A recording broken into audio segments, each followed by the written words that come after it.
कुठेही सर इकडे सुद्धा सर.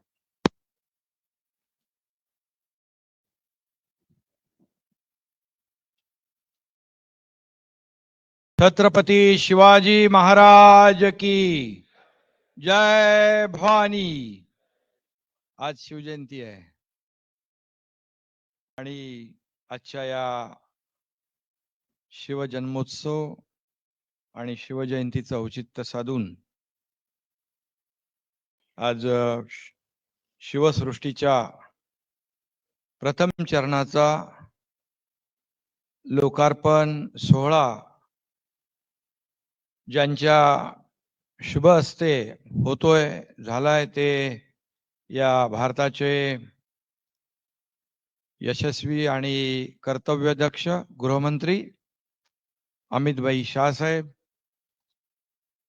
महाराष्ट्राचे लोकप्रिय उपमुख्यमंत्री देवेंद्र फडणवीस साहेब, आपले पालकमंत्री चंद्रकांत दादा, पर्यटन मंत्री मंगल प्रभात लोढाजी, आपले आमदार शिवेंद्र राजे भोसले, नाना जाधव, प्रवीण दबडगाव, जगदीश कदम, सर्व मान्यवर आणि मोठ्या संख्येने उपस्थित सर्व शिवप्रेमी बांधव भगिनी आणि पत्रकार मित्रांनो, सगळ्यात आधी आपल्या महाराष्ट्राचं आराध्य दैवत हिंदवी स्वराज्याचे संस्थापक रयतेचे जाणते राजा छत्रपती शिवाजी महाराजांना वंदन करतो आणि आई जिजाऊंना देखील मनापासून त्यांनाही वंदन करतो. आजच्या या छत्रपती शिवाजी महाराजांच्या जयंतीनिमित्त शिवसृष्टीचं लोकार्पण होत आहे. अशा पवित्र दिनी या पवित्र कार्यक्रमाला मुख्यमंत्री म्हणून मला उपस्थित राहण्याची संधी मिळाली, हे माझं खऱ्या अर्थाने मोठं भाग्य समजतो. आणि या कार्यक्रमाला खास आवर्जून आपल्या देशाचे गृहमंत्री अमितभाई आले, त्यांचं महाराष्ट्राच्या वतीने आपल्या सगळ्यांच्या वतीने मनापासून स्वागत करतो. आणि हा खऱ्या अर्थाने एक महत्वाचा कार्यक्रम आहे आणि अमितभाई इकडे आलेत. खरं म्हणजे त्यांच्या शुभ हस्ते हा कार्यक्रम होतोय. पहिला टप्पा ते छत्रपती शिवाजी महाराजांचा जो काही अलौकिक कार्यकाळ आहे, त्यांचं जे कार्य आहे, त्यांनी या राज्यासाठी, देशासाठी, हिंदवी स्वराज्यासाठी जे अलौकिक काम केलंय, त्याचे ते अभ्यासक देखील आहेत, प्रशंसक आहेत आणि शिवभक्तही आहेत. आणि म्हणून खऱ्या अर्थाने आज त्यांच्या हस्ते या पहिल्या टप्प्याचं लोकार्पण होत आहे. हे आपल्या सगळ्यांसाठी अभिमानाची बाब आहे. आणि महाराष्ट्राचा अभिमान हे खऱ्या अर्थाने छत्रपतींचं जीवित कार्य होतं. राजांनी रयतेसाठी आपला जीव ओवाळून टाकला आणि त्यांनी जे कार्य केलं हे आपल्या सगळ्यांना माहित आहे. रयतेच्या भाजीच्या देठालाही हात लागता कामा नये, अशा प्रकारची त्यांची कार्यपद्धती होती. आणि त्याचबरोबर ते अतिशय कुशल संघटक, कुशल प्रशासक. आज गडकिल्ले, आज शिवनेरीला आम्ही जाऊन आलो. एवढ्या उंचावर कसा किल्ल्याचे बांधकाम झालं, कसं ते सगळं केलं, त्या गडावर पाणी, सगळं नियोजन आणि या सगळं जे आहे, जेवढं दूरदृष्टी असलेलं आपल्या राजांचं व्यक्तिमत्व आज त्यांनी एक आदर्श असा आपल्या समोर घालून दिलेला आहे. आणि म्हणून त्यांच्या जयंतीचा दिवस देखील एका मोठ्या सणासारखा, महोत्सवासारखा साजरा व्हावा असं देखील या सरकारने आज प्रयत्न केलाय. आणि म्हणून छत्रपती शिवाजी महाराजांचे नुसते 3 शब्द जरी उच्चारले तर आजही अंगावर शहारे उठतात, एक स्फूर्ती येते, ऊर्जा येते, असं त्यांचं अलौकिक कार्य. आणि म्हणून आज खऱ्या अर्थाने जनतेच्या कल्याणाचा ध्यास घेतलेला त्यांच्यासारखा दुसरा राजा अखिल विश्वात सापडणं अवघड आहे. ही वस्तुस्थिती आहे, हा इतिहास आहे. आणि आज शिवशाहीर बाबासाहेब पुरंदरे यांची देखील आपल्याला सगळ्यांना आठवण आल्याशिवाय राहणार नाही. कारण ही शिवसृष्टीची कल्पना जी आहे ही आदरणीय बाबासाहेबांची. आणि खरं म्हणजे हे काम त्यांच्या हयातीमध्येच ते असतानाच व्हायला पाहिजे होतं. परंतु ठीक आहे, काही गोष्टी असतात, काही गोष्टी काळानुरूप त्यालाही काळ, वेळ, योग यावा लागतो. आणि ते आज या ठिकाणी पहिला टप्पा सुरू होतोय. ही देखील एक चांगली बाब आहे. आणि राज्य सरकारने देखील त्यासाठी 50 कोटी रुपयाचा देण्याचा निर्णय घेतलेला आहे.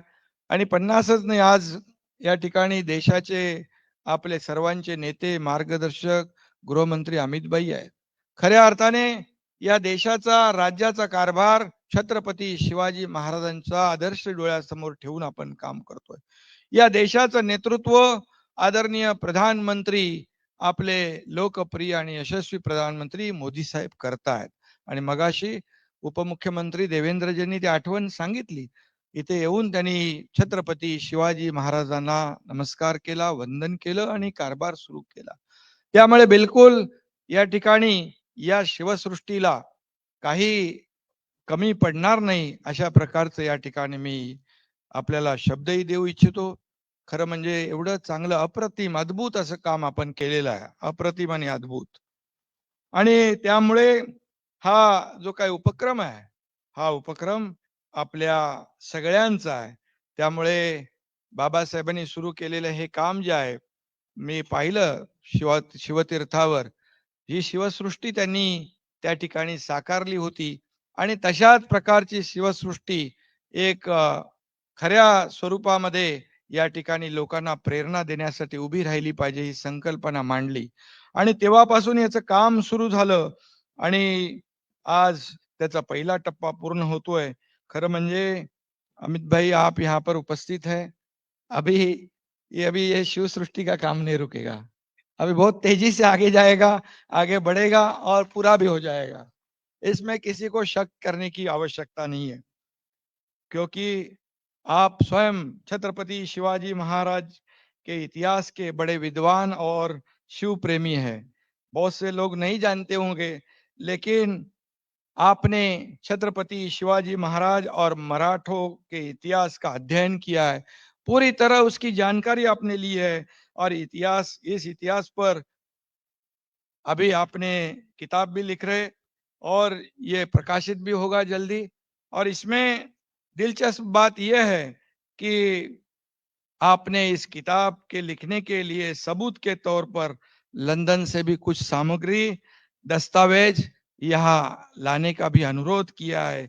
यह सुखद संयोग है। आपने जहां जहां से छत्रपति शिवाजी महाराज का इतिहास है वो इकट्ठा करने का काम आप कर रहे हैं, ये बहुत बड़ी बात है। अभी हम लोग वहां बैठे थे, तो ये बैठने के बाद आपने जो जो सुझाव यहाँ पर दे रहे थे, इससे हमारे मन में एक भावना पैदा हुई है कि छत्रपति शिवाजी महाराज का काम, उनका काम शुरू होने से पहले क्या परिस्थिति थी, उनके 50 साल में जो काम उन्होंने किया, इस देश की जनता का जो रक्षण उन्होंने किया, ये देश में एक आदर्श राजा क्या होता है, ये आदर्श दुनिया को दिखाने का काम किया। लेकिन इसका असर वर्षों तक आगे भी कैसा, आगे लोगों को प्रेरणादायी हो, ऐसा सुझाव आपने भी दिया है। ये बहुत बड़ी बात है, ये बहुत बड़ी बात है। ये सिर्फ या एक शिव सृष्टी नहीं, यहाँ पर आने वाला हर व्यक्ती, इथे येणारा प्रत्येक माणूस शिवाजी महाराजांचा इतिहास, त्याचं कुशल संघटन, त्यांचं प्रशासन आणि त्यांची दूरदृष्टी, त्यावेळे काय होतं, त्यावेळी काय आर्किटेक्ट इंजिनियर होते, परंतु त्यांच्याही पुढे जाऊन हे सगळं एवढा मोठे गडकोट किल्ले बांधले आणि त्याच्यावर तोफा नेल्या, तिथे आपल्या सैन्याची काळजी घेतली, सगळं सगळं पाण्याची व्यवस्था, हे साध्या सोप्या माणसाचं काम नाही, ती दैवी शक्ती होती, ही वस्तुस्थिती आहे। आणि म्हणून आज त्यांच्या स्मृतीनं आपण विनम्र अभिवादन करतोय। आणि खऱ्या अर्थाने या शिवसृष्टीमध्ये जे जे लोक येतील, आणि बाबासाहेब पुरंदरे यांनी ज्या ज्या ठिकाणी छत्रपती शिवाजी महाराजांनी जिथं जिथं गेले, जिथं जिथं पराक्रम गाजवला, कर्तबगारीचा ठसा उमटवला, अशा प्रत्येक ठिकाणी शिवशाहीर बाबासाहेब पुरंदरे जात होते. तिथली माती कपाळाला लावत होते आणि शिवरायांच्या काही खानाखुना पुरावे सापडतात का हे पाहत होते. असा अतिशय मोठा अभ्यास त्यांनी गेल्या त्यांच्या आयुष्यामध्ये केला आणि खऱ्या अर्थाने आज आपण पाहतोय की त्यांनी जाणता राजासारखे महानाट्य जे आहे, हे महानाट्य सगळ्या देशभरात नाही जगभरात छत्रपती शिवाजी महाराजांचा इतिहास पोचवला. आणि म्हणून आज आपण त्यांची जी संकल्पना आहे, त्यांचं जे स्वप्न आहे, हे पूर्ण करण्याची जबाबदारी आपल्या सगळ्यांची आहे, एवढंच मी या प्रसंगी सांगतो. आणि त्यांनी जे इतिहास संशोधनाचं कार्य केलं, जे गडकोट किल्ल्यावर गेले, हे गडकोट किल्ले हे आपला इतिहास आहे, ही आपली संपत्ती आहे, आपला ऐश्वर्य आहे. आणि छत्रपती शिवाजी महाराजांचा तो आदर्श आहे, तो जतन करण्याचं काम देखील राज्य सरकारच्या माध्यमातून केलं जाईल. तिथं कुठेही आम्ही कमी पडणार नाही, कारण शेवटी आपण सगळे छत्रपती शिवाजी महाराजांचे मावळे आहोत. त्यामुळे आपली सगळ्यांची जबाबदारी आहे. आणि म्हणून मी पुन्हा एकदा मनापासून संयोजकांना धन्यवाद देतो. मगाशी आपण म्हणालात की छत्रपती शिवाजी महाराजांच्याच आशीर्वादाने हा धनुष्यबाण देखील आम्हाला मिळाला आहे आणि नक्कीच त्याचा आनंद सगळ्यांनाच झालेला आहे. आणि म्हणून हे राज्य देखील सर्वसामान्य लोकांचं राज्य आहे. सर्वसामान्य माणसाला केंद्रबिंदू मानून आपण हा राज्य कारभार करतोय. छत्रपती शिवाजी महाराजांना आदर्श मानून आपण कामकाज करतोय. आणि म्हणून सर्व समाजांना सोबत घेऊन या राज्याचा सर्वांगीण विकास करण्यासाठी हे राज्याचं या सर्वसामान्यांचं सरकार सर्वसामान्य लोकांच्या आयुष्यामध्ये बदल सुख समाधानाचे आयुष्य दिवस आणण्यासाठी हे सरकार स्थापन झालंय. आणि त्याला आदरणीय प्रधानमंत्री मोदी साहेबांचे आशीर्वाद आहेत, आदरणीय अमित भाईंचं मार्गदर्शन आहे. त्यामुळे आणखी यापुढे आपल्याला राज्याचा विकास करायचा आहे. आणि या शिवसृष्टीमध्ये येणारा प्रत्येक जण इथं येऊन एक प्रेरणा घेऊन जाईल, स्फूर्ती घेऊन जाईल, ऊर्जा घेऊन जाईल आणि संस्कार केंद्र म्हणून ठरेल, याची ओळख होईल. एवढीच आपण अपेक्षा करूया. राज्य सरकार आपल्या सोबत आहे, त्यामुळे चिंता करू नका. मी आणि देवेंद्रजी आहे, आमची चर्चाही झालेली आहे. आणि स्वतः खुद्द या देशाचे गृहमंत्री इकडे आले, त्यांच्या शुभ हस्ते झालेला आहे. हा आजचा योगायोग फार मोठा आहे. आणि म्हणून मी पुन्हा एकदा आपल्या सगळ्यांना मनापासून धन्यवाद देतो, मनापासून आपल्याला शुभेच्छा देतो. जय हिंद, जय महाराष्ट्र.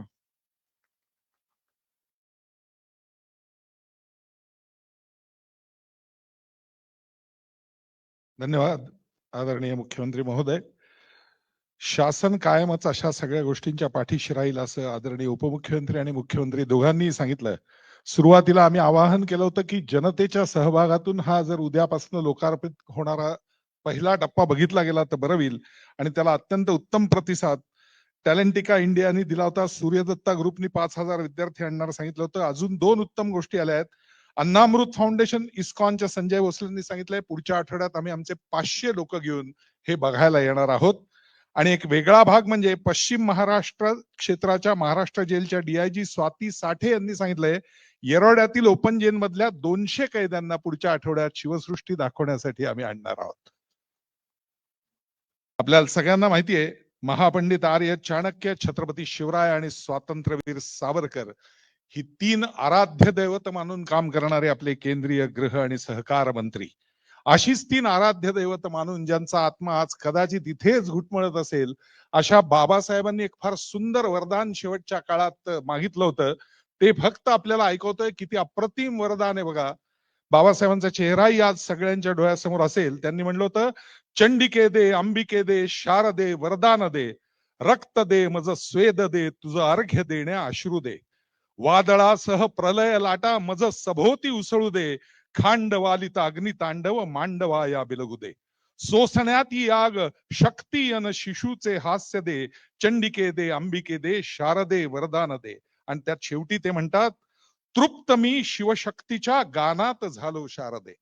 तृप्त मी शिवशक्तीच्या गानात झालो शारदे, मागणे काहीच नाही एवढे वरदान दे. मम चितेने यात्रिकांची वाट क्षणभर उजळू दे. चंडिके दे, अंबिके दे, शारदे वरदान दे. हे सगळं उभं राहत असताना आज त्यांची आठवण अनेकांच्या मनात असेल आणि गलबलून आलं असेल.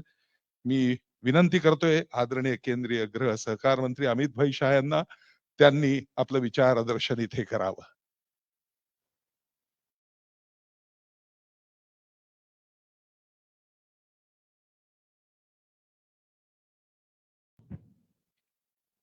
आज के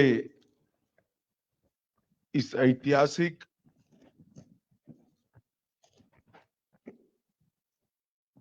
ऐतिहासिक और बहुत महत्वपूर्ण कार्यक्रम में मेरे साथ मंच पर उपस्थित महाराष्ट्र शासन के लोकप्रिय मुख्यमंत्री श्रीमान एकनाथ शिंदे जी, महाराष्ट्र शासन के उप मुख्यमंत्री श्री देवेंद्र फडणवीस जी, श्रीमान चंद्रकांत दादा पाटिल जी, महाराष्ट्र के मंत्री महोदय श्री मंगल प्रताप लोढ़ा जी,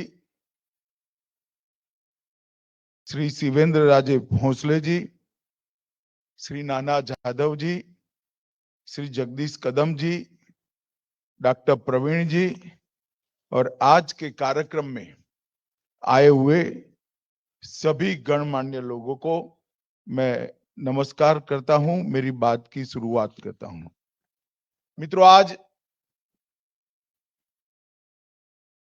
पूरे देश के और विश्व भर में शिवाजी के जीवन से संदेश लेकर प्रेरणा लेने वाले सभी शिव भक्तों के लिए बहुत महत्वपूर्ण दिन है, बहुत ऐतिहासिक दिन है, क्योंकि आज शिव जयंती भी है और आज यहां पर बाबा साहेब पुरंदरे का स्वप्न को जमीन पर उतरता हुआ देखने का भी दिन है, जिससे कई सालों तक महाराज छत्रपति शिवाजी महाराज के यशोगान को यह भूमि करती रहेगी। और मेरे लिए, मेरे जैसे व्यक्ति के लिए ये सौभाग्य का पल है कि ये ट्रस्ट ने इस महत्वपूर्ण काम के लिए मुझे जुड़ने का मौका दिया और मेरे लिए ये बहुत सौभाग्य की बात है। मित्रों, आज ये कार्यक्रम के लिए इससे अच्छा दिन कोई हो नहीं सकता था। शिव सृष्टि के प्रथम चरण का लोकार्पण कल से सारे लोग इसको देखेंगे और लोकार्पण के लिए शिव जयंती से बड़ा कोई दिन हो नहीं सकता था। आज इस कार्यक्रम की शुरुआत में मैं छत्रपति शिवाजी महाराज को कोटि कोटि प्रणाम कर कर उनके देश के लिए, धर्म के लिए, स्वराज के लिए, स्वभाषा के लिए उनका जो योगदान है उसको भी मैं प्रणाम कर कर, वंदन कर कर मेरी बात की शुरुआत करना चाहता हूं।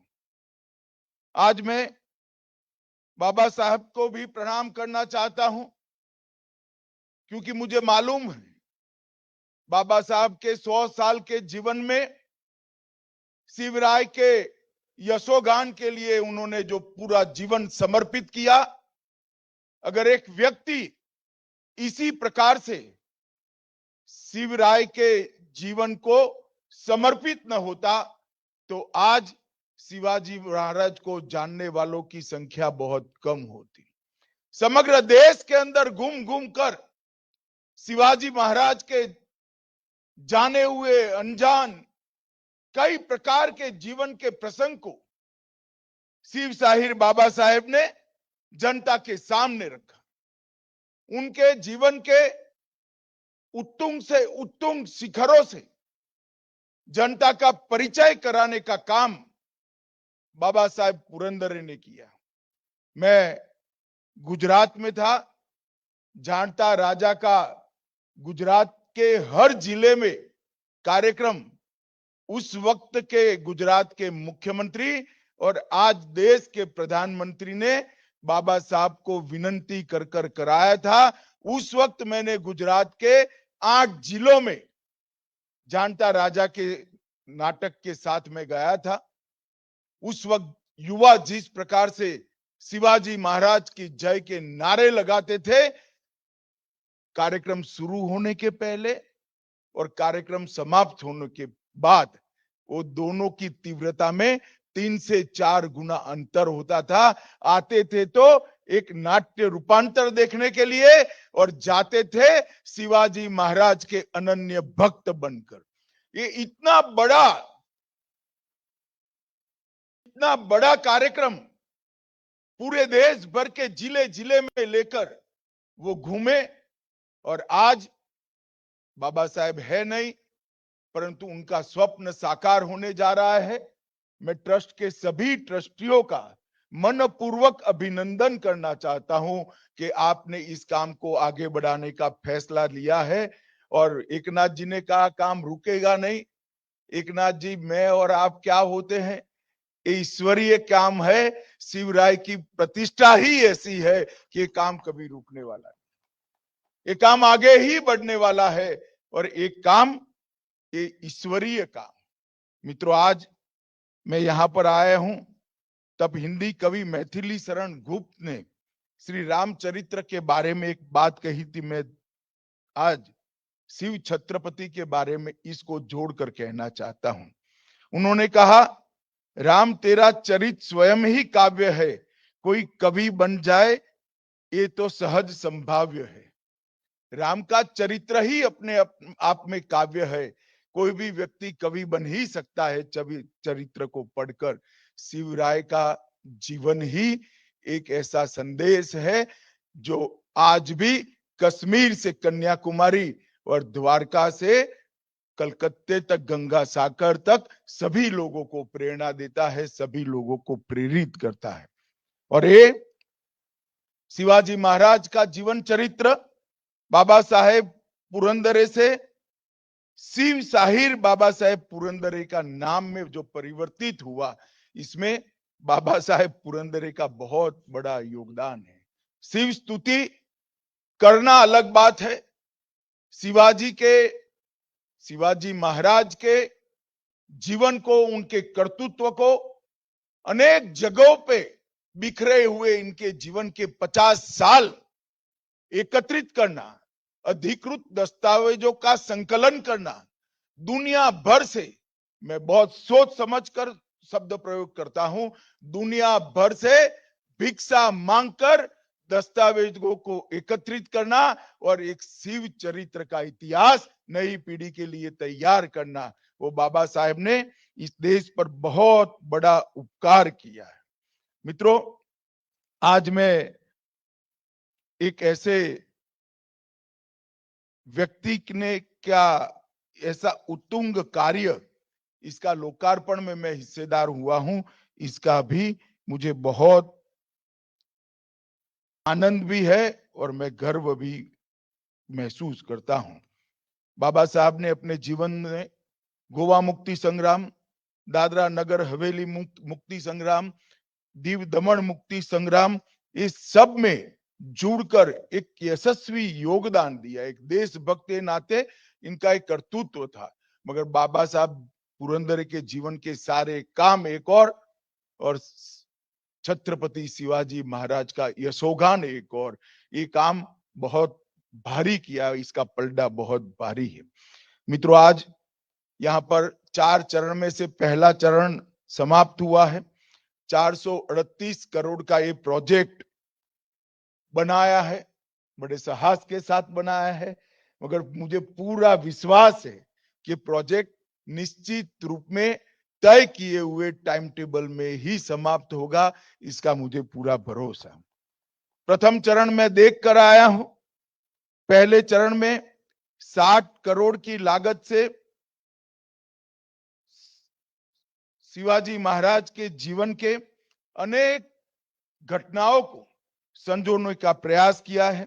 3D मॉडल में शिवकालीन दुर्गों का सफर, शिव राज्याभिषेक का प्रसंग और महाराज शिवाजी महाराज का आगरा और मुगलों की चुंगल से निकलना, ये कई प्रसंगों को एक साथ यहां पर संजो कर रखा है। कई लोग पढ़ते नहीं है शिवाजी महाराज का जीवन चरित्र, सब लोग पढ़ पाए संभव भी नहीं, उपलब्धता भी नहीं होती है, मगर यहाँ जो आएगा वो शिवाजी महाराज के जीवन को तो जानकर जाएगा ही जाएगा, शिवाजी महाराज के संदेश को भी लेकर जाएगा। क्योंकि मैं मानता हूं महाराज छत्रपति शिवाजी महाराज ये कोई नाम नहीं है, एक विचार है। ये विचार है स्वधर्म के लिए जीने का, ये विचार है स्वभाषा के लिए जीने का, ये विचार है स्वराज के लिए हमेशा जान को बलिदान करने की तत्परता दिखाने का। ये विचार को यहां से युवा पीढ़ी प्राप्त कर कर जाएगी, इसका मुझे भरोसा है।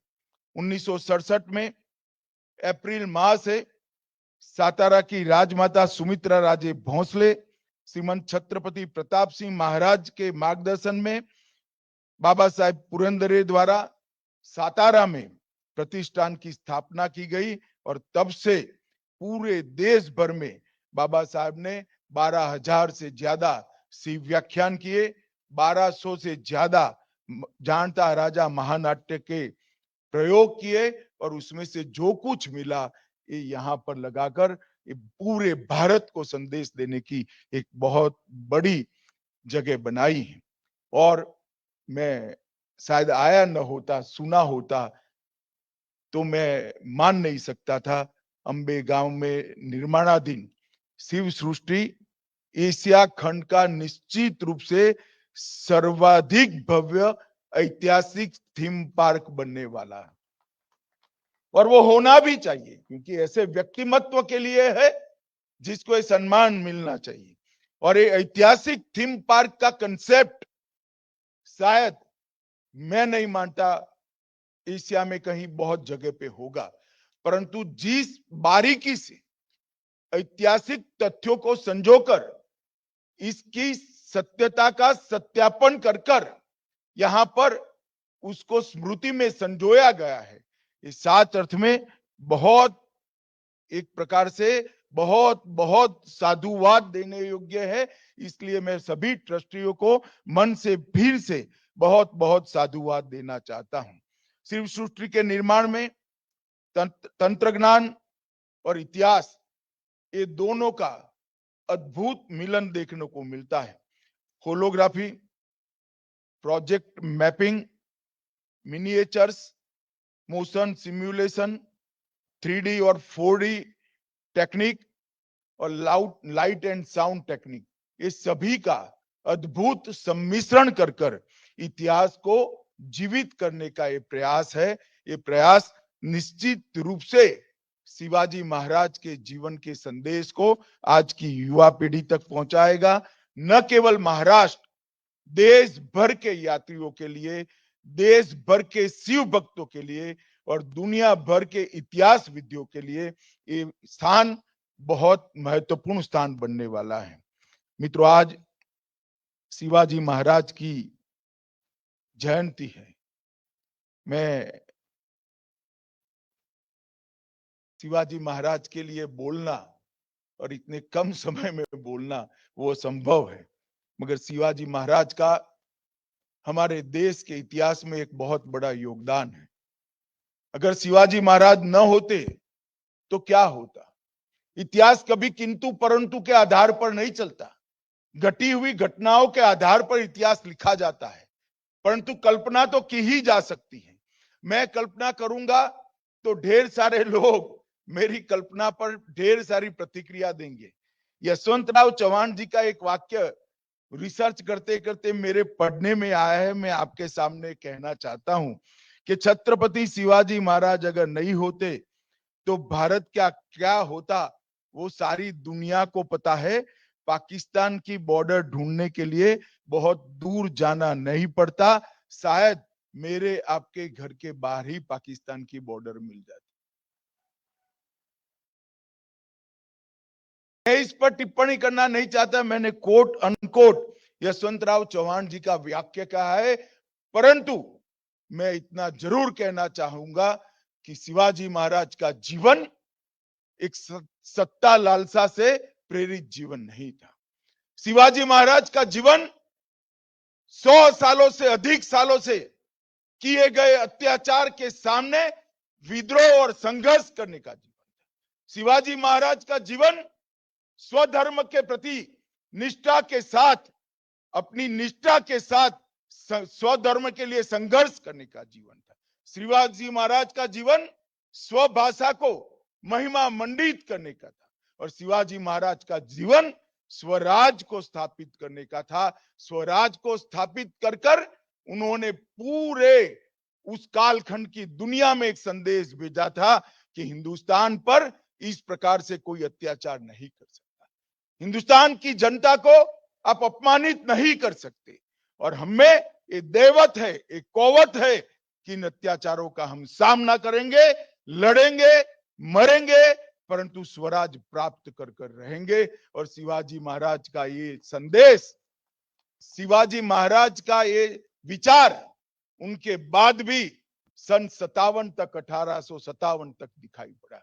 मित्रों, जो शुरुआत शिवाजी महाराज ने अपने जीवन में स्वराज की छोटी सी लड़ाई से शुरू की, 50 साल की आयु में एक बहुत बड़ा साम्राज्य बनाने का प्रयास किया, राज्याभिषेक भी हुआ, छत्रपति भी बने, हिंदवी स्वराज की स्थापना भी हुई, परंतु इसका परिणाम आने वाले सालों में क्या है? 1680 के बाद क्या हुआ?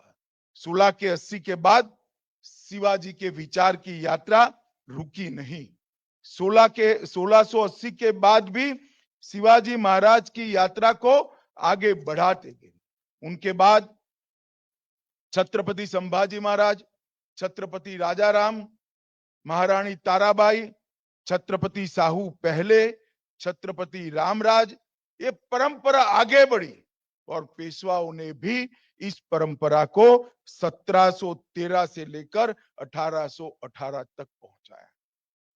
और ये जो स्वराज का झंडा था, स्वराज का भगवा ध्वज लेकर यहां से निकली हुई स्वराज की यात्रा अटक से कटक तक और गुजरात से लेकर बंगाल तक पहुंची और समग्र भारत को एक स्वतंत्रता की चेतना देने का काम शिवाजी महाराज के विचार ने किया। मित्रों, बहुत बड़ी कठिन लड़ाई थी और कहीं पर भी ये साम्राज्य विस्तार के लिए नहीं हुई। मैं उदाहरण दे सकता हूं, गुजरात मुगलों के ताबे में था, गुजरात जीता गया, वहां गायकवाड़ को प्रस्तापित किया गया, साथ में ही राजस्थान था, वहां राजपूताना था, वहां कोई नहीं गया। अटक, कटक, बंगाल, ये सभी उस वक्त के मुगल साम्राज्य के हिस्से थे, जिसको शिवाजी महाराज ने शुरू की हुई स्वराज की लड़ाई ने इसको स्वतंत्र करने का काम किया और आगे बढ़ाने का काम किया। मित्रों, मैं आज फिर से एक बार कहता हूं कि उन्होंने चालू की हुई स्वराज की लिए संघर्ष आज भी चालू है। स्वराज, स्वधर्म और स्वभाषा, इस पे लिए उनका आग्रह इतना था कि हर चीज पर ये झलकता था। और शिवाजी महाराज की मुद्रा इसीलिए संस्कृत में बनाई गई और शिवाजी महाराज ने पंचांग शुद्धि के लिए भी ढेर सारे काम किए। स्वराज का मतलब क्या है? सिर्फ शासन बदलना नहीं है। स्वराज का मतलब है अपने विचारों से, अपनी संस्कृति से, अपने खुद के धर्म के आधार पर ये शासन चले और उन्होंने पंचांग शुद्धि शिवाजी महाराज ने कराई और करण कौस्तुभ संस्कृत ग्रंथ इसके लिए लिखा गया। संभाजी महाराज को भी उन्होंने संस्कृत सिखाने का प्रयास किया। संभाजी महाराज ने भी बुद्ध भूषण नाम का संस्कृत ग्रंथ भी लिखा और सबसे पहले राज्य व्यवहार का कोश, शासकीय भाषा यहां पर बनाने का प्रयास अगर किसी ने किया तो शिव छत्रपति ने किया। 1400 शब्दों का एक कोश, जिसके अंदर पहली बार शासन में न्यायाधीश, सिंहासन, दुर्ग, द्वीप, इस शब्दों की शासकीय व्याख्या करने का काम किया गया और पहली बार लंबे समय के बाद हमारी स्वभाषा में शासकीय शब्दकोश अगर किसी ने बनाया तो शिवाजी महाराज ने। मुगलों और परकी आक्रांताओं के शासन में अनेक मंदिरों को तोड़ा गया। पिछले सप्ताह ही प्रमोद सावंत जी ने गोवा में सप्तकोटेश्वर मंदिर का पुनर्निर्माण किया। वो सप्तकोटेश्वर मंदिर को शिवाजी महाराज ने ही उसको पुनर्निर्माण किया था। आज उसका फिर से जीर्णोद्धार हुआ है। इसी तरह से दक्षिण के दिग्विजय के प्रवास में तिरुवन्नमलाई में अरुणाचल शिव मंदिर का भी जीर्णोद्धार किया गया। उन्होंने ढेर सारे मंदिर को सामने बड़े बड़े द्वार बनाए और एक प्रकार से जो विध्वंस उस वक्त फैलाया गया था, कुछ टीका करे बगैर उन्होंने अपनी कृति से उसको रिपेयर करने का काम किया। और शिवाजी महाराज से लेकर बाजीराव, नाना साहेब, माधवराव और अंत में पुण्य श्लोक अहल्याबाई, ये परंपरा चालू रही और ढेर सारे मंदिरों की पुनर्निर्मिति की यात्रा शुरू हुई। वो पुनर्निर्मिति भी शिवाजी महाराज ने शुरू की थी और आज हमारे देश के प्रधानमंत्री भी इसको आगे बढ़ा रहे हैं। प्रभु श्री राम का मंदिर भी बन रहा है, काशी विश्वनाथ का कॉरिडोर भी बना है, सोमनाथ भी सोने का हो रहा है और कई सारे मंदिरों का उद्धार करने का काम भारतीय जनता पार्टी की सरकार और हमारे प्रधानमंत्री कर रहे हैं।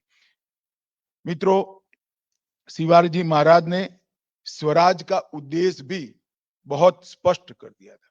पहली बार जो भारतीय इतिहास के अभ्यासु लोग होंगे और भारतीय परंपरा में शासन व्यवस्था का जिसने अभ्यास किया होगा, पहली बार बहुत लंबे कालखंड के बाद अष्ट प्रधान मंडल की कल्पना को शिवाजी महाराज ने चरितार्थ किया।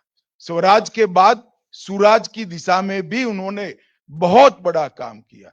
पेशवा, अमात्य, मंत्री अथवा वाकिया, सचिव अथवा चिटनीस, सुमंत अथवा दबीर, सेनापति, पंडित राव और न्यायाधीश, ये 8 विभागों में शासन को उन्होंने बांटा और शासन के सूत्रों को लिपिबद्ध करने का काम बहुत समय के बाद शिवाजी महाराज के नेतृत्व में हुआ और इसी से हमें मालूम पड़ता है कि कितनी बारीकी से स्वराज के साथ साथ सुराज की कल्पना की।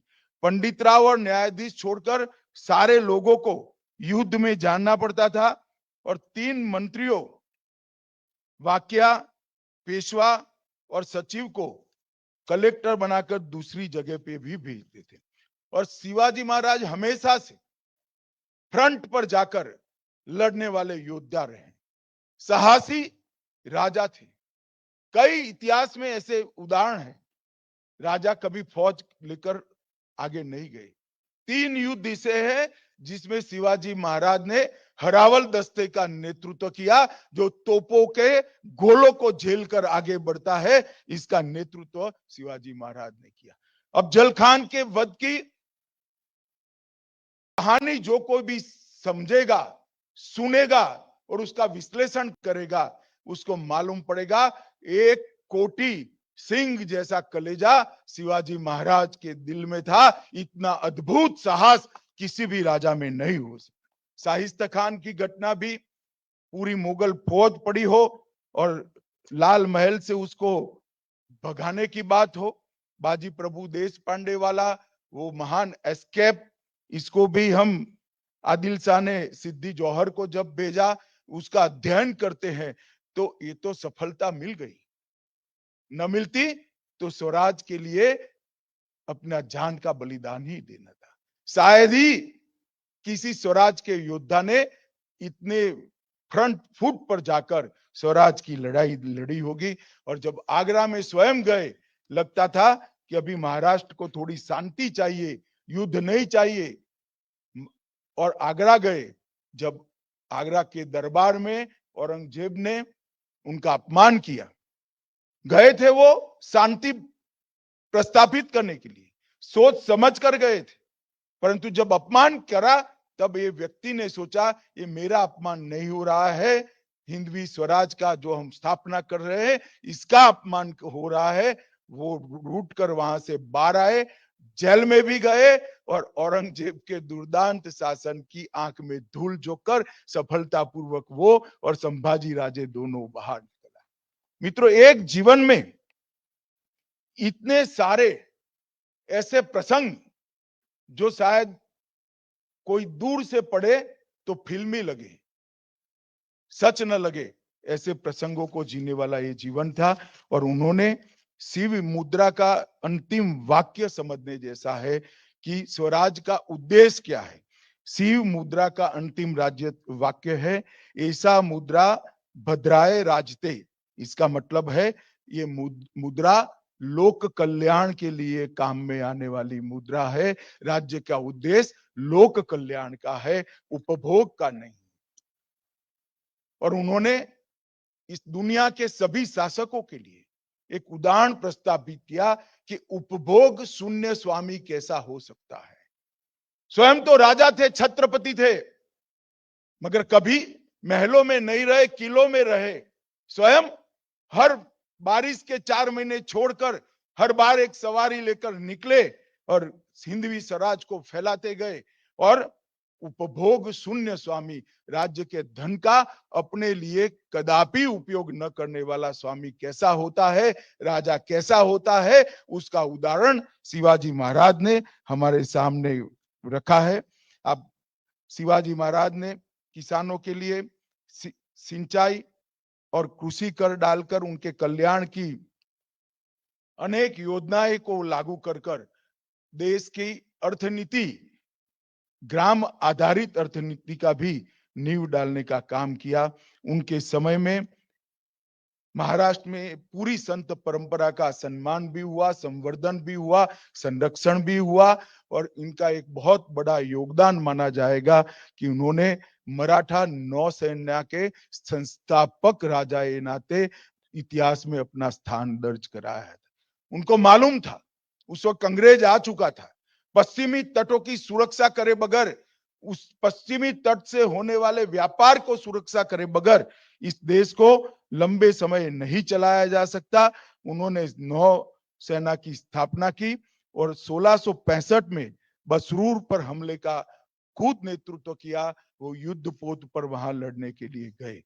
मित्रों, शिवाजी महाराज के बाद भी इस स्वराज का विचार जो शिवाजी महाराज ने शुरू किया वो चल पड़ा और कई सालों तक देश के अंदर अपनी मूल विचार, मूल संस्कृति, अपना स्वधर्म के लिए, स्वभाषा के लिए और स्वराज के लिए जीने वाले, लड़ने वाले, मरने वाले लोगों की एक बड़ी फौज की निर्मित हुई। शिवाजी महाराज के जीवन को कभी भी इसका वर्णन कोई नहीं हो। कौन इन्होंने झेली हुई यातनाओं को अनुभव कर सकता है। एक व्यक्ति जो स्वभाव से संवेदनशील है, स्वभाव से सत्वशील है, वो जब सूरत लूटने जाता है क्योंकि मुझे राजकोष चाहिए, कितनी वेदना होगी उस व्यक्ति के मन में, इसकी अनुभूति कोई कर नहीं सकता है। एक व्यक्ति जब इसके एक के बाद एक साथी मुगलों के सामने लड़ते लड़ते न्यौछावर हो गए, कितनी वेदना वो व्यक्ति के मन में पड़ी होगी कोई जान नहीं सकता। जब तानाजी नहीं रहे, जब बाजी प्रभु नहीं रहे, क्या बीती होगी उनके दिल पर, क्योंकि वो साथी मानने वाला व्यक्ति था, वो राजा बनने वाला व्यक्ति नहीं था। इनकी मन की वेदना, उनका परिताप, इसका कोई अनुभव नहीं कर सकता, उसका वर्णन भी नहीं हो सकता। और मित्रों, वहां से जो परंपरा चली, महादजी सिंधिया ने 1771 में दिल्ली का कब्जा लिया, वहां तक पहुंची। इसके बाद इससे भी आके मराठा फौज गई और अटक से कटक तक का पूरा साम्राज्य बनाया। आज शिव जयंती के मौके पर यहाँ पर एक भव्य शिव सृष्टि के निर्माण के पहले चरण का समापन हुआ है। 4 चरण जब समाप्त हो जाएंगे, ये शिव सृष्टि, शिवराय की गाथा को बड़े गौरव के साथ समग्र विश्व के सामने रखेगी। और वो वहां से सिर्फ एक ऐतिहासिक सत्य के रूप में नहीं जाएगा, शिवाजी विचार के, शिवाजी, मैं फिर से कह देता हूं, शिव छत्रपति का जीवन एक राजा का जीवन नहीं है, ये एक विचार है। और ये विचार को मानने वाले अनेक लोगों को ये शिव सृष्टि आगे बढ़ाएगी। कई लोग उसमें जुड़ेंगे और ये यात्रा भारत को परम वैभव पर पहुंचाने की यात्रा बन जाएगी, जो आज मोदी जी के नेतृत्व में आजादी के अमृत महोत्सव में मोदी जी ने हमारे सामने लक्ष्य रखा है। जब आजादी की शताब्दी मनाई जाएगी तो विश्व में हर एक क्षेत्र में भारत सर्वप्रथम होगा, परम वैभव के स्थान पर होगा। वो भारत की निर्मित करने वाले कई योद्धा यहाँ से निकलेंगे, इसकी मुझे श्रद्धा है। फिर से एक बार बाबा साहब पुरंदरे का ये महान प्रयास को मैं दो हाथ जोड़कर प्रणाम कर बाबा साहब को श्रद्धांजलि देना चाहता हूं, क्योंकि उनका ये प्रयास आने वाले कई वर्षों तक स्वराज, स्वभाषा और स्वधर्म के लिए संघर्ष करने का विचार कई लोगों में प्रेरित करे, कई लोगों को प्रेरित भी करेगा और कई लोग ये विचार को लेकर आगे बढ़ेंगे, इसकी मुझे श्रद्धा है। फिर से ट्रस्ट के साथ जुड़े हुए सभी लोगों का इस पुण्य कार्य में मुझे उपस्थित रहने का मौका देने के लिए धन्यवाद कर मेरी बात को समाप्त करता हूं। भारत माता की जय, वंदे मातरम।